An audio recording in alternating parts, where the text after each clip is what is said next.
start. Like, hi everyone, it's good to see everyone here.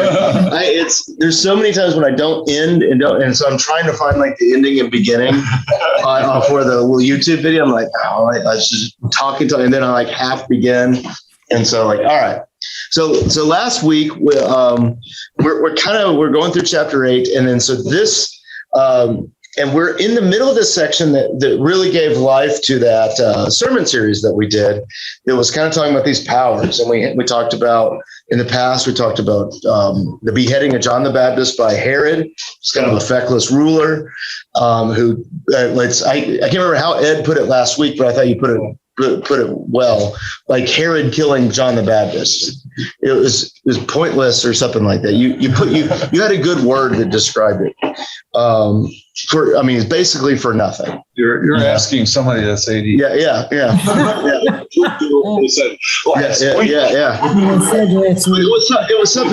was something like that, where it was just utterly pointless. And then we kind of get in, and connected to that, you had the feeding of the 5,000, and the feeding of the 5,000 is it was in a Jewish region, and they have this. Jesus is using this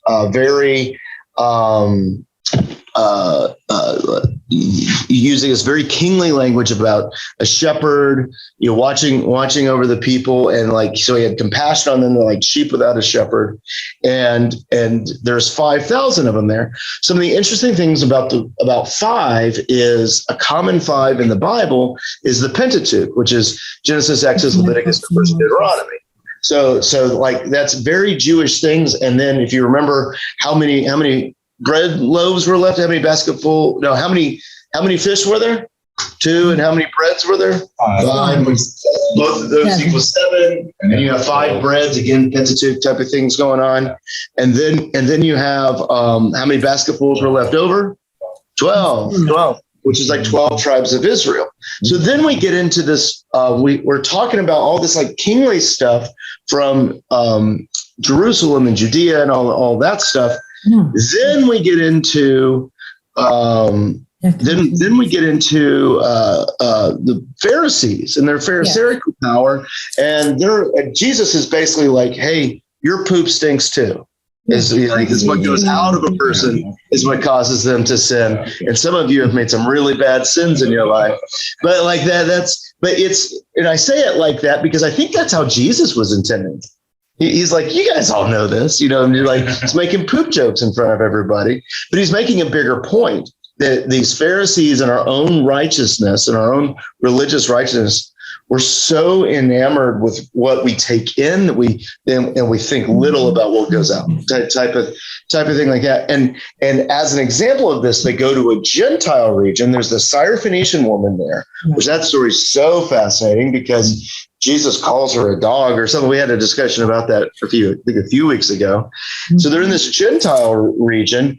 And while they're in this Gentile region talking about this, and that woman has this humble reply, he feeds the 4,000. Now, growing up, I never connected these stories together. I was like, oh, Jesus is just feeding lots of people. Good Jesus, all that stuff. Well, you have feeding of the 4,000. So it says that there were some fish, but there were loaves of bread that they had. Do you remember how many loaves of bread they had? Does anyone remember? 7. It was 7. So it said they had 7 loaves, and then it says, oh, I was like a few fish. But so you could tell he's wanting you to focus on the 7 loaves, which that's a good number. 5 plus 2 from the first one is 7, and this one's 7 as well. And so that's a good number. But and I don't know if this is what it is, but if the Pentateuch, with the first 5 books of the Old Testament, which is like the Old Testament, those are the books of Moses, those are it type of thing. Yeah, it's not just the beginning of the Bible to the Jewish faith. Like that's like the Bible. Yeah, like that's it. Yeah. So like that, you talk to even a modern Jew, you have the Pentateuch, and then you kind of have the rest of it. That's something Protestantism that we've gotten wrong. All right. Well, because we still have remnants of the previous way. What do we do when the gospel is read in our service? We stand up. Yeah. We hold the gospels higher than any of the other books. Like we do, Okay. but somehow Protestantism, we now equate everything else with them when we read them. Like, no, the gospels are higher. Like they are, like all that stuff. They're higher. Same sense for the books of Moses, the Pentateuch. So it's fine. But there's 4,000 left over. There's 4,000 left over. And do you remember how many basketfuls were left over? I don't do this. It was 10. It's 10. 10 basketfuls left over. Like that's it's okay. Like I'm pretty sure it's 10. So the feeding of the 4,000. Let's look at it. Let's look at it real quick. Let me put this on silent. So let's see here. So feeding of the 4,000. 7 basketfuls left over. Perfect. Okay, yeah. So 7 basketfuls left over. So and there's 4,000 people. I don't know. I have not read this. I don't know. But when we were talking about it last night, I was like 4,000. I was letting my mind kind of go to a place where it's like, all right, what could this mean? So I'm over there and they're in a Gentile region. I was like, man, could it mean good grief? Holy cow. I didn't realize. Bless you. I didn't realize we were keeping lions in the front of the church building. Like, all that. But like the 4 corners of the earth. And I'm wondering if that's kind of a slow tide to what that means. Now, it's all conjecture. We don't know. It doesn't say it here. But 5, we kind of think it probably means the Pentateuch. And 4, the 4 and the 4,000 people that were there could represent like all the peoples of the earth, which would make sense of the 7s. With 7 basketfuls left over. Be complete. Like it's going here that so the feeding of the 5,000 shows that Jesus is working for his own people. And then all of a sudden we get the Pharisees who are obsessed with his own people, which slings us into the Sire Phoenician woman, the woman of Jezebel, basically, and the Gentiles. And then all of a sudden he feeds all these Gentiles. And it's almost like God is being for all the people of the world. And if you remember what the Pharisees were talking about, Jesus is declaring all the foods clean. So he's kind of inviting them into the party there. And he says, beware of the yeast of the Pharisees. And this is why I connect all this stuff. This was chapter 8, verse 14. It says, the disciples have forgotten to bring bread except for one loaf that they had with them in the boat. And Jesus warned them, watch out for the yeast of the Pharisees and that of Herod. And I think the Gospel of Mark is combining that sense of the Pharisees and Herods in their own powers. And what we're going to see today as we go forward through here is that the disciples have their own ambitions for power. And we're going to see that here. So I think Gospel of Mark is combining that sense of like, watch out for the Pharisees, that religious power that you want to look for. That's kind of how I define it. And watch out for that political power, of Herod and all that stuff. All that stuff's just worthless. We're seeing something else. And then, and we see then all this, the kind of the capstone to it is Peter declaring that Jesus is the Messiah, using the same words that they talk about John the Baptist before they kill him. Using exact same words. So I think Mark is just, I remember the first time I saw it, which wasn't that long. Gloria, we may have been in class together when we went through this 2 years ago in the pandemic, when I was like, wait a second, that sounds familiar. And that brought me on this whole revelation to where all this is, that moment, because that was going through that there.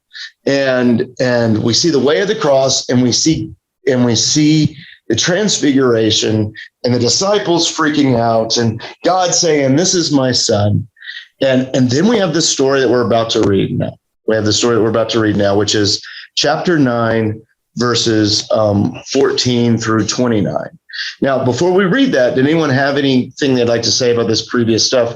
Is this all kind of builds up onto this story?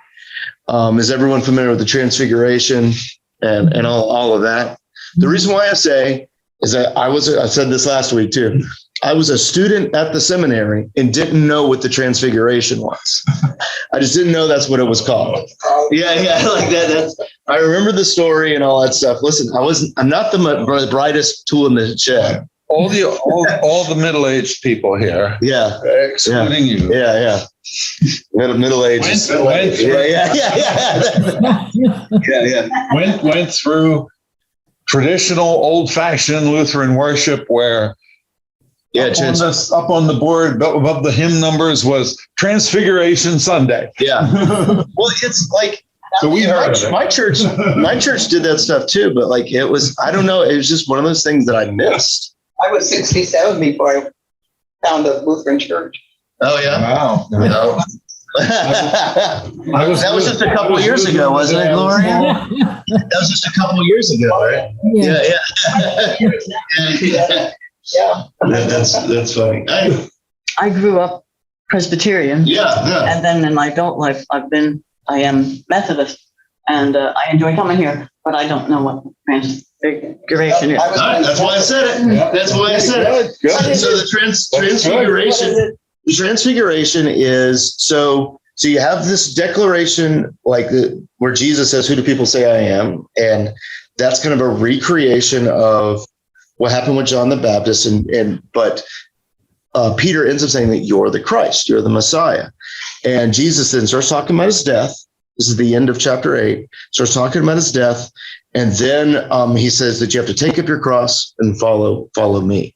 So let's actually back up then, and we'll read about the Transfiguration as well. We won't do a lot of talking about it, but we'll talk about it. What it is you probably remember this story, but Jesus went on a hill, then all of a sudden he became all bright and shiny, and Moses and Elijah showed up at his right and left. And Peter's like, oh my goodness, it's so good for us to be here. We need to build tabernacles, little temples to do all this. And it says that he was afraid and wasn't really talking right. And God says, this is my son whom I love. It's basically like a mid-story clarification of like, yes, we're not pulling your chain. This is the guy. Because what we see is a rapid moving towards Jerusalem to the cross in Mark from this point. And so I think it's definitely a time when solidified. It's like, yes, this guy is special. But we'll listen to it. So that's like the cliff notes of it. We'll listen to it. So what we'll do is we'll listen to chapter 9, verse 2 through 29.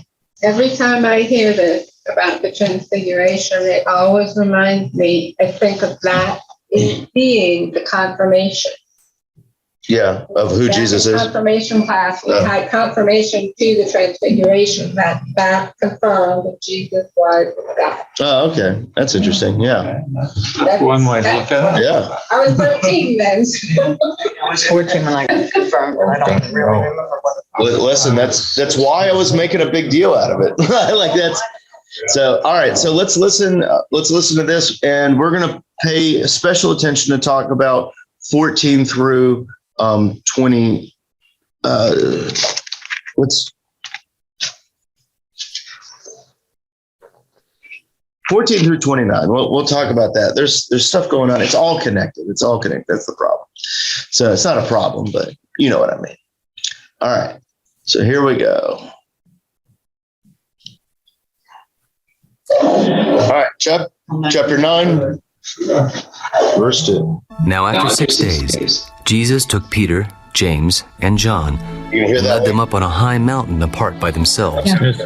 And he was transfigured before them. His clothes became shining, exceedingly white like snow, such as no launderer on earth can whiten them.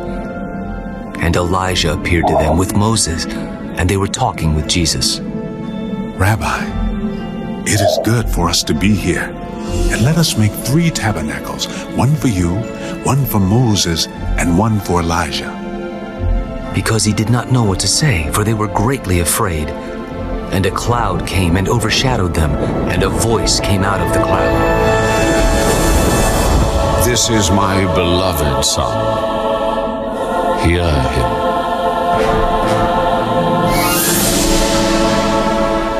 Suddenly, When they had looked around, they saw no one anymore, but only Jesus with themselves. Now, as they came down from the mountain, he commanded them that they should tell no one the things they had seen, till the Son of Man had risen from the dead. So they kept this word to themselves, questioning what the rising from the dead meant.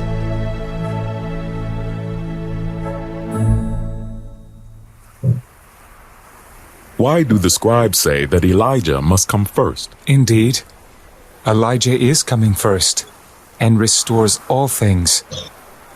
And how is it written concerning the Son of Man, that he must suffer many things and be treated with contempt? But I say to you that Elijah has also come, and they did to him whatever they wished, as it is written of him. All right, I want to stop there for a second. That last verse, I kind of forgot that was there. That I think is connecting to that Herod narrative as well. Like that's this kind of little bit here with, Peter calling Jesus the Messiah, by rehashing everything that was said before. That's now, Scott, do you understand what I'm saying when I say they're rehashing everything before? All right, so let's look at that. So look with me at chapter 8, verse, because this is important. This is important. Let's see, chapter 8, verse 27. Yeah, And so chapter 8, verse 27 says, Jesus and his disciples went unto the village around Caesarea Philippi, Caesar's Philippi. So they're in a Gentile region, very Caesar-oriented region, like the Caesar's Philippi. On the way, he asked them, who do people say that I am? And they replied, some say John the Baptist, others say Elijah, and so others one of the prophets. But what about you? He asked, who do you say I am? Peter said, you're the Messiah. All right. Jesus said, don't say anything about that. We back up then and go to the beheading of John the Baptist. Verse 14, chapter 6, verse 14.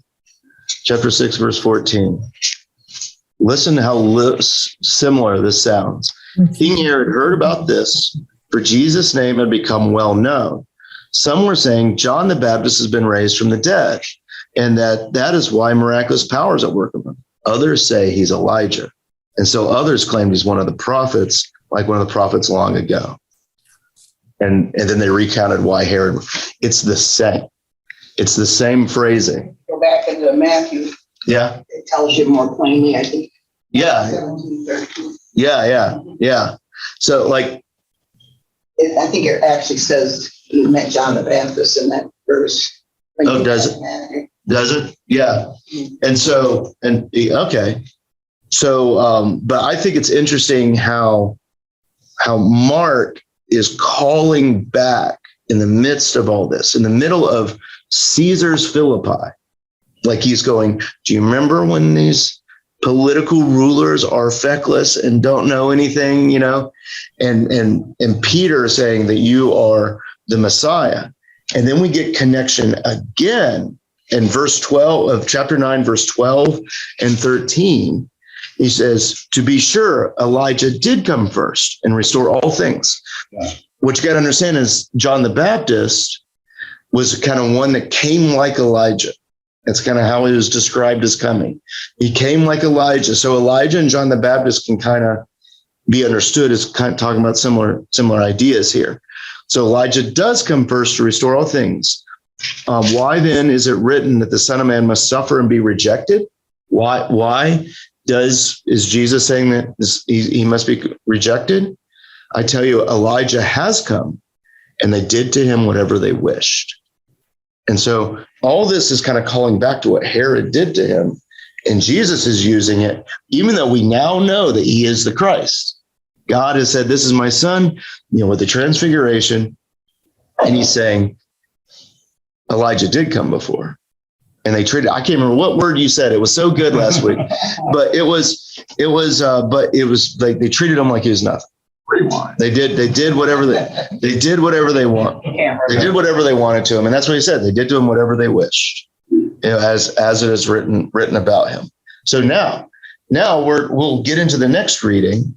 we have all that set up. We get into this next reading, and this is about the disciples' power. Remember, and they have been given the ability to preach and cast out evil spirits and all those things. But remember, Jesus has already rebuked Peter because Peter said, "You're the Messiah." And then Jesus goes, "Yep, I'm going to have to suffer and die and all that stuff." And Peter's like, no, no. You're being bad, Jesus. Don't do that. Like, no, you're never going to do that. And Jesus says, "Get behind me, Satan," to Peter. "Get behind me, you accuser. Get behind me of all of these things." So we're already seeing glimpses of what the disciples have in mind, that they're seeing their own personal notoriety being built up in all of this. So let's read this story here. All right. So verse 14. Oh, I gotta do my work here first. Here we go. All right. Verse 14, chapter 9. And when he came to the disciples, he saw a great multitude around them, and scribes disputing with them. Immediately, when they saw him, all the people were greatly amazed, and running to him, greeted him. And he asked the scribes, What are you discussing with them? Then one of the crowd answered, Teacher, I brought you my son, who has a mute spirit, and wherever it seizes him, it throws him down. He foams at the mouth, gnashes his teeth, and becomes rigid. So I spoke to your disciples that they should cast it out, but they could not. O faithless generation, how long shall I be with you? How long shall I bear with you? Bring him to me. Then they brought him to him. And when he saw him, immediately the spirit convulsed him, and he fell on the ground and wallowed, foaming at the mouth. How long has this been happening to him? From childhood, and often he has thrown him both into the fire and into the water to destroy him. But if you can do anything, have compassion on us and help us. If you can believe, all things are possible to him who believes. Immediately, the father of the child cried out and said with tears, Lord, I believe. Help my unbelief. When Jesus saw that the people came running together, he rebuked the unclean spirit. Deaf and dumb spirit, I command you, come out of him, and enter him no more. Then the spirit cried out, convulsed him greatly, and came out of him. And he became as one dead, so that many said, He is dead. But Jesus took him by the hand and lifted him up, and he arose. And when he had come into the house, his disciples asked him privately, Why could we not cast it out? This kind can come out by nothing but prayer and fasting. Then they departed. Okay, let's see here. Let's keep on reading. This next section, it's too closely connected. We'll stop at 32. Then they departed from there and passed through Galilee, and he did not want anyone to know it. For he taught his disciples and said to them, The Son of Man is being betrayed into the hands of men, and they will kill him. And after he is killed, he will rise the third day. But they did not understand this saying, and were afraid to ask him. Okay, all right. Just a little section, but it matters too much to the story. So, all right. So in that 14 through that 29 area there, what did you notice? Was there anything that kind of stood out to you? They were overcome with awe again. Overcome with awe. Like, so, all right, where are you seeing that? That's in verse 15. Verse 15. So, Says overcome with awe. yeah. So, greatly amazed. There it is. Let's see. So we saw a great multitude around them. Immediately they saw him. Great amaze and running him. Yeah. So obviously, like, that greatly amazed stuff. So, if you remember that, we've been connecting that greatly amazed, fear, kind of laying all that stuff with the resurrection. Which makes sense. We're right off of the Transfiguration. So that would make sense in the flow of how Mark is writing his story, that we kind of get this sense of awe that as Jesus is even walking around. That hasn't even done anything yet. Like that's, In so verse 19, when he says, how much longer must I be among you? yeah. How much longer must I put up with you? Yeah. It makes him sound really human. Oh, it sounds human. That's interesting. Yeah. That's interesting. Yeah. Yeah, he's frustrated. Like he's starting to get annoyed or something. Yeah. Like He's that's, frustrated. and that's, Mark isn't afraid to have that stuff in there. Like the Sire Phoenician woman, such a weird story with how he interacts with her. Like that's, he's very curt to her, like that. That's, you wonder what? yeah, it's weird. It's weird. Did you notice anything else? The comment of the Father. The comment of the Father, which one? I believe, help my unbelief. Yeah. In other words, I've seen you do it. I've heard you can do it. I want to believe, but I'm saying to myself, people don't rise from the dead. And that reminded me of the Philippians verse. Yeah. And so that's, and I saw even this reading here, I saw some new stuff that I was kind of connecting it when we were writing the sermons, but even now I'm like, oh man, there's another layer to this stuff that I think I'm seeing. And we'll talk about. That's why I hint. That's why I connected that last little bit in there. Was there anything else so we have the Father, Lord, I believe, help my unbelief. Was there anything else that stood out that we need to make sure? Okay. This kind can only come out through prayer. This kind can only come out through prayer. That's the last verse there. Yeah. It makes you think, but realize how important prayer is. Yeah. And then, Pastor, yeah. Was he saying that the disciples were trying to cast the demon out by their own power rather than by prayer? Like that's, I think so. Okay. That was That's sorry, Ed.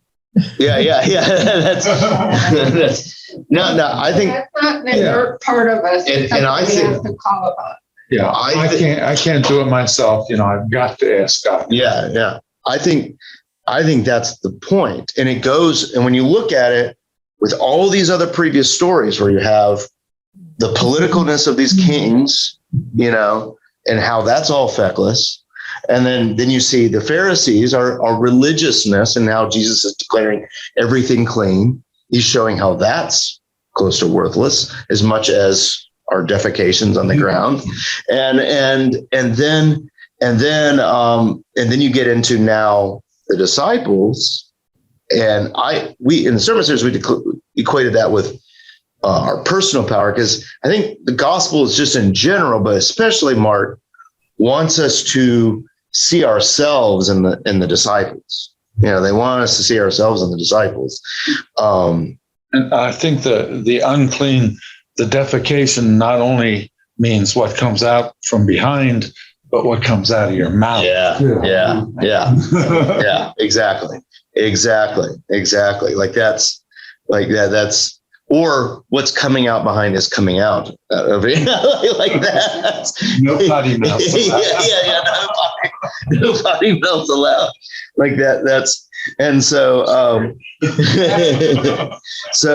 What you call potty mouth. Yeah. No potty mouths allowed. So we get here. So he brings it up to the disciples, and they aren't able to do it. It's all right. They aren't able to get him out. And you can see Jesus is like, come on, guys, come on. Like this guy comes up and is like, I brought him up to your disciples. and they aren't able to cast out this demon. And it convulses him and foaming in his mouth. You tell it's bad, right? And how long has this been happening? And basically the answer is like, it seems like forever, from childhood. From childhood, this is, and Jesus said, and Jesus says to him, if you can believe, all things are possible to him who believes. And he yells out what the disciples don't. I believe, help my unbelief. He yells out what the disciples don't. Like they should be yelling that out, and struggling, but instead they're just going to continue not being able to do it. And Jesus came and rebuked, and got him out of there. And then this, and actually we'll talk about it. So this suddenly all sounds like Jesus himself. This sounds like, just like chapter 2 did with that paralyzed man being able to rise up and everyone is amazed. This seems like another resurrection story there, which I think verse 30 through 32 is connecting, that the Spirit cried out and convulsed him greatly and came out of him, and he became like one dead. And so much so that everyone around goes, he's dead. He's dead. And Jesus, and it's just real kind of touching. How is it written in other translations? Like that's verse 27. Him by the hand. Yeah. Lifted him up. It's very compassionate, like, and it's like when we were reading that, when we were listening to it, it really gave me, like, I was kind of like picturing how like the Father would raise Jesus up, like what that would look like. It's by the hand to lift him up. It's like a certain level of dignity, like that's, I don't know, like that's kind of what was hitting me, like that he's lifting him up, and they got later, and the disciples were like, why? Disciples they weren't believing that he was doing his job there because they thought he was dead. Yeah. Well, and they couldn't cast out that demon, and he says this can only happen through prayer. And I think the prayer that we're talking about here is we see the prayer up with the Father, not the Father like in heaven, like the Father of the boy, like that of the child, like, Lord, I believe, help my unbelief, and it's and I think I can't remember who said it now, but the disciples did it underneath their own. They were trying to do it underneath their own power. Yeah.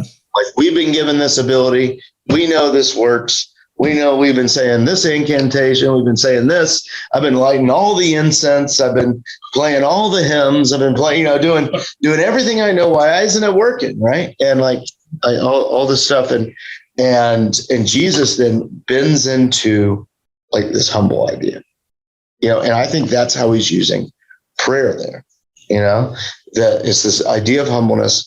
And then to further clarify this and connect it to when Peter declared that Jesus was the Messiah, and then Jesus starts talking about his death again. And Peter's like, no. We got another no. It's just they couldn't physically do it. And to clarify that, we get to verse 30 through 32, and they went into Galilee. So they're still in a Jewish region. And he did not want anyone to know it, for he taught his disciples, said to them, the Son of Man is being betrayed into the hands of men, and they're going to kill him. And after he is killed, he'll rise on the third day, which looks like that boy. It looks like the evilness as it is being cast out of the world type of thing is going to kill him, right? But he will rise again 3 days later. But did they get it? No. I love 33. Afraid to ask him, I can't get them back. Like they did not understand him and were afraid to, like it's like, because they keep messing up because they're just not getting it. Like I think that's incredible. That story is this little microcosm. Don't you think they had it in the back of their mind that he was going to be king on earth? Right? Oh, yeah. Oh, They yeah. were going to be part of that. And they're all jockeying. Well, and that's well, and it's good. It's good you talk about that, because the very next story, Gloria, is them talking about which one of them is the greatest. Right. And they're all jockeying about which one's going to be the best. They know Jesus is going to be the king, but you got to have the little feet, all the little dudes all around them, like that's in the old power and all of that. They know that. And so they don't understand why he's saying all this, but yeah, when we were sitting there reading, I was like, gosh, this is another example of his death and resurrection right here. And the disciples still can't see it. So let's see, what's this next section? We'll read 33 through, the end of the chapter, 50. So because this is all kind of the same stuff that we're talking about now. We're introduced into this idea of the disciples' power, and we're going to see how they are expressing it. And they're expressing it and not being able to cast things out. They're going to express it by them wanting to be the best, and them then kicking people out that are offending them, right? And that kind of culminates with children. All right, so we'll read from 33 to the end of the chapter. So you're gonna hit the button here. Oh, yeah, all right, good, we're there. All right, here we go. Then he came to Capernaum, and when he was in the house, he asked them, "What was it you disputed among yourselves on the road?" But they kept silent, for on the road they had disputed among themselves who would be the greatest. And he sat down, called the 12, and said to them, "If anyone desires to be first, he shall be last of all and servant of all." Then he took a little child and set him in the midst of them. And when he had taken him in his arms, "Whoever receives one of these little children in my name receives me, and whoever receives me receives not me, but him who sent me." Teacher, we saw someone who does not follow us casting out demons in your name, and we forbade him because he does not follow us. Do not forbid him, for no one who works a miracle in my name can soon afterwards speak evil of me, for he who is not against us is on our side. For whoever gives you a cup of water to drink in my name, because you belong to Christ, assuredly I say to you, he will by no means lose his reward. But whoever causes one of these little ones who believe in me to stumble, it would be better for him if a millstone were hung around his neck and he were thrown into the sea. If your hand causes you to sin, cut it off. It is better for you to enter into life maimed, rather than having two hands to go to hell, into the fire that shall never be quenched, where their worm does not die, and the fire is not quenched.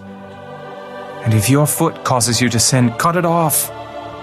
It is better for you to enter life lame, rather than having 2 feet to be cast into hell, into the fire that shall never be quenched, where their worm does not die, and the fire is not quenched. And if your eye causes you to sin, pluck it out. It is better for you to enter the kingdom of God with one eye, rather than having 2 eyes to be cast into hellfire, where their worm does not die, and the fire is not quenched. For everyone will be seasoned with fire, and every sacrifice will be seasoned with salt. Salt is good, but if the salt loses its flavor, how will you season it? Have salt in yourselves, and have peace with one another. Okay. There we go. All right. So All right, so this is like a fascinating little things going on here. So just as Gloria predicted, like she's almost read this before, and that's it's the disciples. They're walking on the road to Capernaum, and they ask, it's like, why are you guys having a dispute along the road, like over there? And they feel bad, but they kept silent. From the road, they disputed amongst themselves about who would be the greatest. So and what I love about this, like they are fresh off of not being able to cast out the demon, right?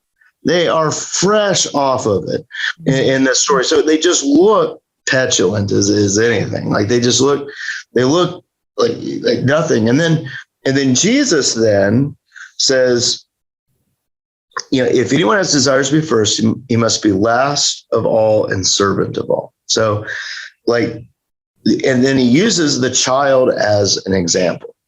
And I've talked about this since I've been here, Scott and Norris, like that's, so everyone's kind of probably tired of hearing me say it, but children don't have the same esteem as they once did. Like, and we view children differently now over there. And my favorite example is we all have a collective understanding of how we used to treat children with the phrase, children to be seen and not heard, right? Like we definitely don't live that way now.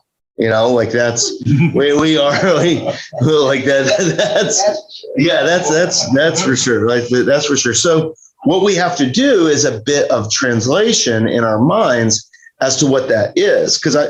And one reason why I'm so big on this is that I see people, all this is about humbleness, and people will talk and kind of being not an outcast, but kind of that sense to it.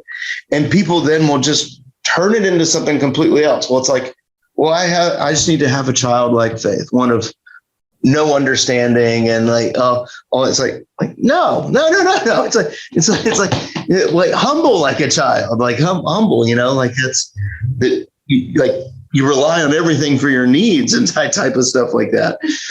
And so you see Jesus doing that. So you have to translate that out, like what he means by the children, as opposed to how we view children today. So yeah, we have this, and then we continue to see the disciples push their power. That they're like, hey, we saw someone casting out demons. He's doing it in your name, Jesus. And we thought that was very bad because he wasn't part of us. Yeah.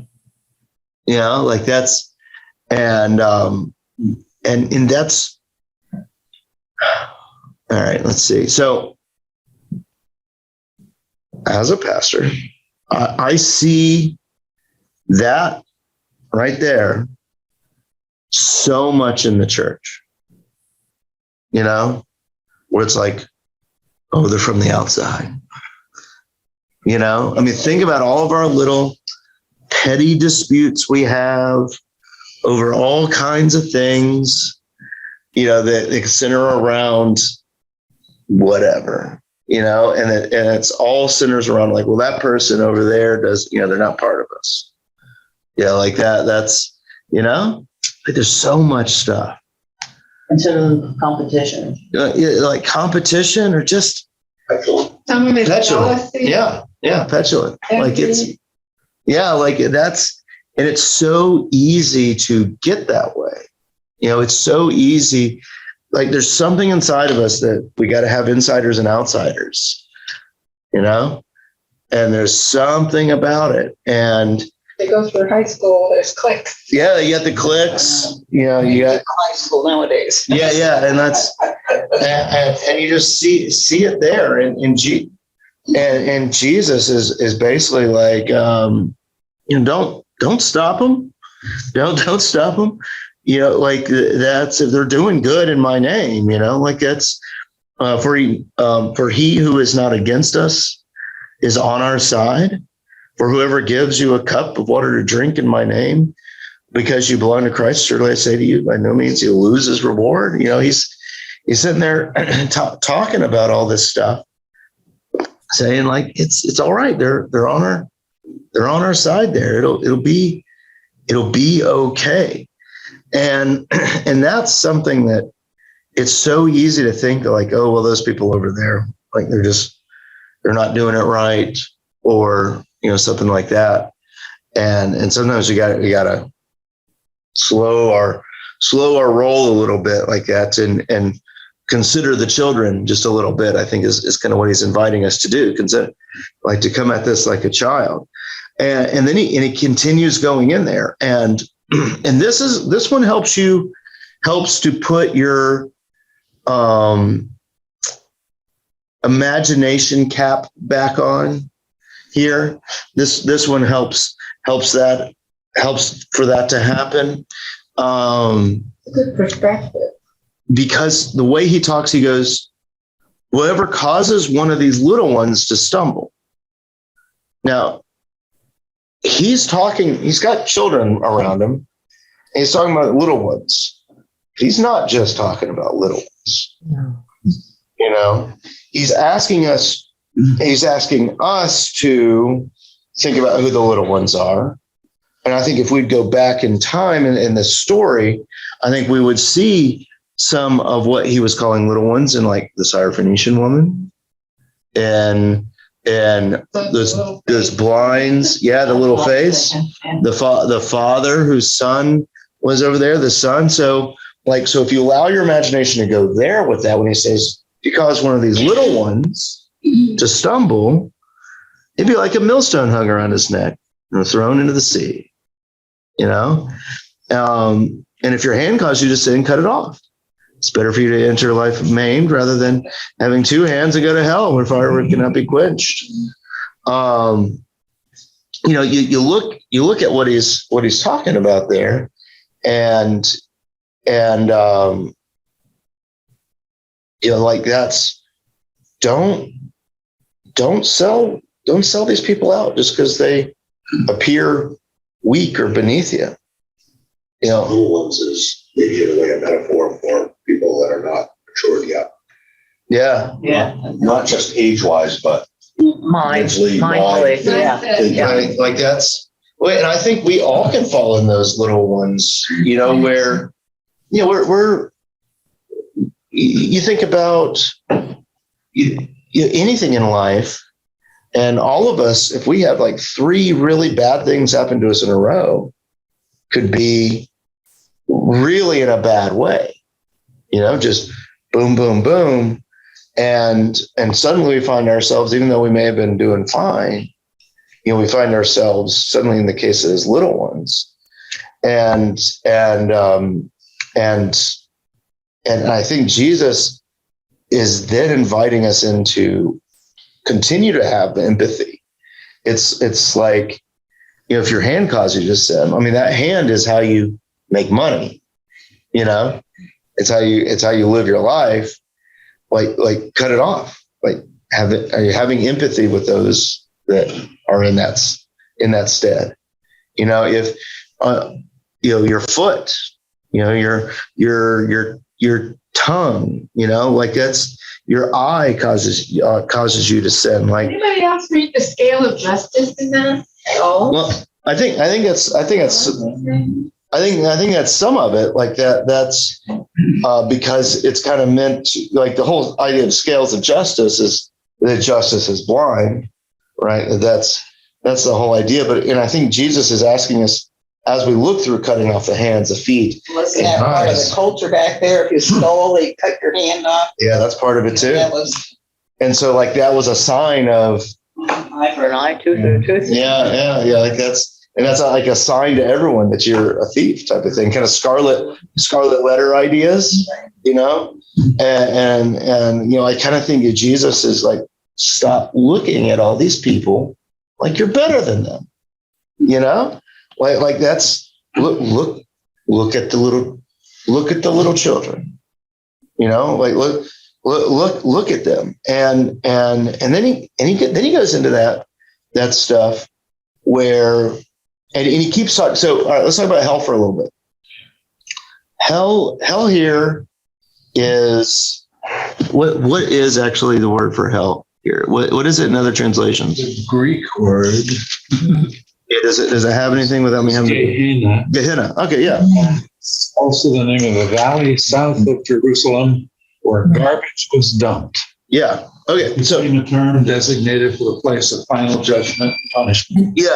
Okay. So I remember back when I was the garbage dump. yeah. Back when I was in Bentonville, we made a concerted effort. We found out that there's families. We did a lot with Guatemala when I was in Bentonville, and we did a concerted effort. We found these families that were living at the dump in Guatemala, outside of Guatemala City. And, our dumps are incredibly clean now. And that dump was always on fire. And so these people were constantly having eye diseases because their smoke is always getting in their eyes, and they're having respiratory issues. But that was and they would just eat the scraps from the dump and they would try to get valuable materials that would get thrown away, and they would sell them and all that stuff. And that kind of brought a renewed flavor to what is being talked about here. So when he's saying hell, he's not saying hell. And we need to kind of get back to that word Gehenna, because Gehenna was Jerusalem's dump. It was Jerusalem's dump, and it was always on fire, right? It was always on fire, always smoking, and people were living there, and that would be the last place that you would want to spend any time. And think about who was living there. Was it people that had a scarlet letter of having a cut off arm? It was the marginalized. Yeah. Was that who was there? And when you think about that, you're just like,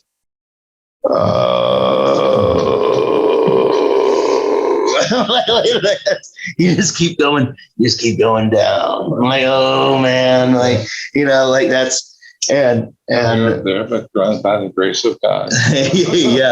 yeah, exactly. And so when you look at it like that, and then you see what he says after it. He goes, verse 49, for everyone who will be seasoned with fire, and every sacrifice will be seasoned with salt. Salt is good, but if salt loses its flavor, how will you season it? Salt in yourselves, and have peace with one another. So is that significantly different in another translation? Everyone will be salted with fire. Salted with fire. Salt is good. If salt has lost its saltiness, how can you season? Yeah. So I think this is idea. So salt is this preservative. It's a flavor enhancer.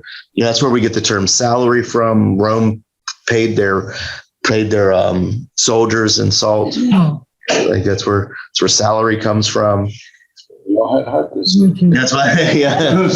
And so, it was this thing. So Jesus then is taking this idea of the salt, are you preserving and making better? But think about how humble salt is, just like this, that stuff. But are you preserving and making better? Have salt among yourselves and be at peace with one another. And that's fascinating. It's fascinating, that's, and when you look at it like that, you're just like, oh my gosh, this is the same issues we still have to this day. And Jesus is just like, you guys have salt. That's all right. Just bring that. Don't worry about this dude who's doing stuff in my name. Don't worry about all that. Don't worry about complaining about one another, which of you is the best. But that aside, all that stuff. And if it's working, it's God's will. So. Yeah. But remember the children. Remember those. And and everyone that's over there. And so that's what we just did today. I think we went deeper in with what that could mean with cutting the arm off and being in hell, and like, so like, I think a good thing for us to remember is all of those that are in hell right now, be it homeless, those struggling, so like, so I reiterate, we got the Alzheimer's daycare here. We've got the homeless bags. We've got, all these things, to help us remember those that are in hell and maybe bring them some good news. And I think, and I hope it reminds us to not really view ourselves as over them. Because that was the thing I saw in Bentonville is, and I can't remember exactly how I saw it, but I remember how I saw it. I'll talk after this.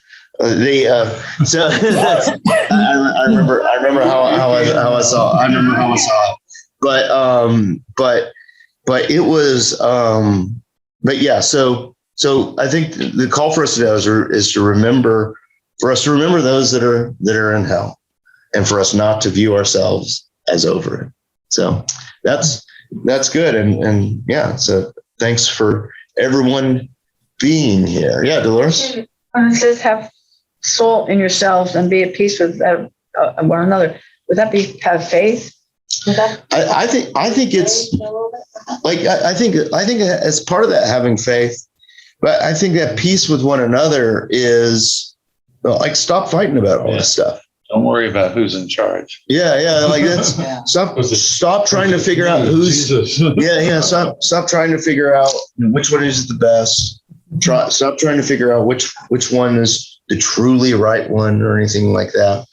And try to work with peace, and one another. Because what we're going to see coming up forward here is that the crowds get all ramped up and souped up by the Pharisees and the scribes and the religious leaders. And they get so ramped up and souped up, and everyone is so worried about who's right and wrong that it causes Jesus to go, hey, you're going to lose the temple over all of this.